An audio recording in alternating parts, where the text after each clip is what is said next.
The International Monetary Fund presented its Regional Economic Outlook for Sub Saharan Africa Spring 2022 issue entitled A New Shock and Little Room to Maneuver.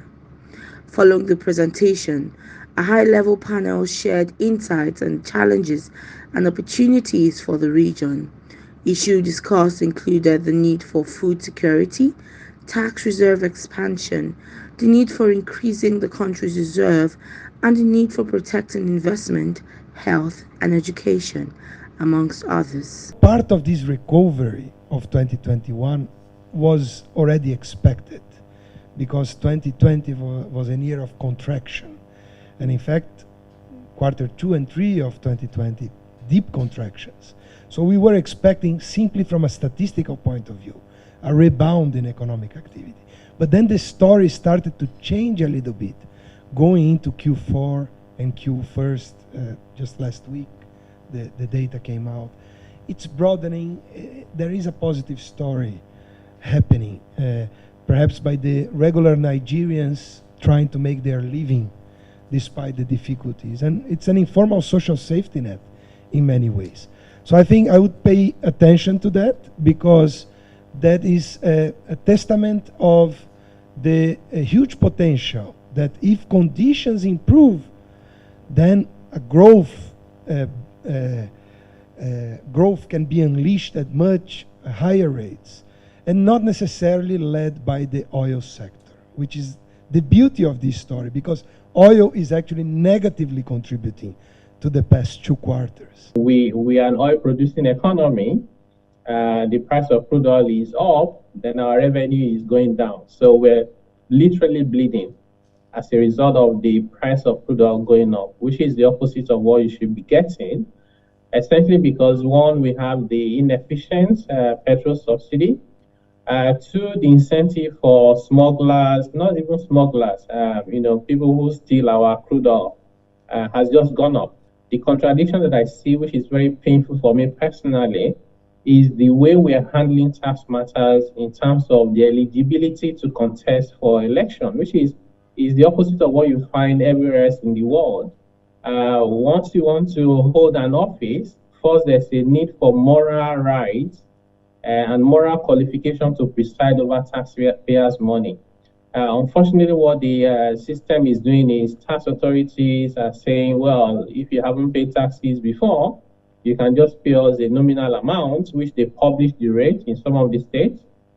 And many of the politicians are actually doing tax clearance certificate shopping. So you leave your state, go to another state where the rate is lower, essentially saying it's okay for tax evaders to come and preside over taxpayers' money. And there's a report by SBM Intelligence showing that even the informal sector are paying a lot of taxes, but not to government. So we need to find a way to deal with it. So I think that where we're going to find the money we are looking for is in 1, reforming the system, and 2, we also have to think about reducing and eliminating these impediments and binding constraints so that people can do business. You can grow the economy in a more robust manner, and that way it will just be a natural consequence to generate revenue. Our own analysis is that there are already 15 million people in acute need of food support in the country, and this in Nigeria. 15 million. That's our own so-called cadre harmonisé that our OCHA colleagues produce. And that was before the Ukraine shock.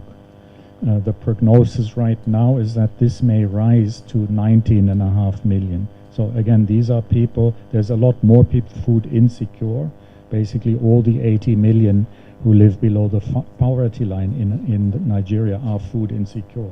So the currently almost 15 million need help now if we want to avoid serious damage to their health and serious hunger in a few weeks or months. So there needs to be an element of social protection and direct support to these people. And I think, again, the experience from around the globe shows that it's a mixture of food support and cash-based, or voucher support. And I think there are some difficult questions to be had, though, whether the money you are spending needs to be reprioritized. And I think the difficult discussion in this respect is about fuel subsidies as one example. is that being invested in the right areas? Where we would plead, if that doesn't support the most vulnerable, then can that not be rethought if you have such dramatic figures? Now, an element of this second point is it's not just about handouts. Experience shows that when governments are forced to prioritize, things like education and health go first. And I think that would be a mistake. So we would plead as UN to keep up minimum investments, if not increase, in health and education, because that's linked to a third point, which is, of course, creating jobs. No one wants to depend on handouts. I know no one who does. Our current reality is that we are already in deficit, territory, and so that's why for us the focus is on how to, grow revenues, how to, to show up revenues. When you're faced with a situation like this,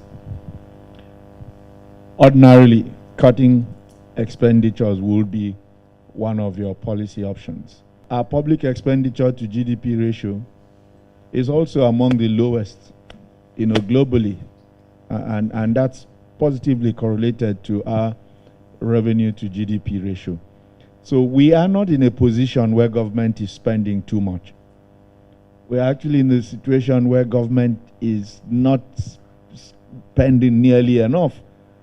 Admittedly, we could be a little more efficient in the limited expenditure that is currently going on, but we have huge deficits in infrastructure,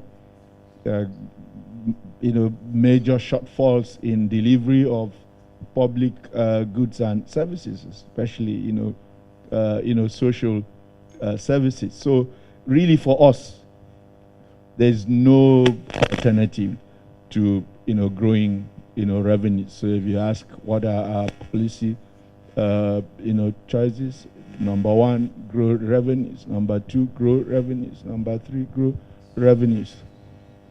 Okay, maybe number four, get more efficient in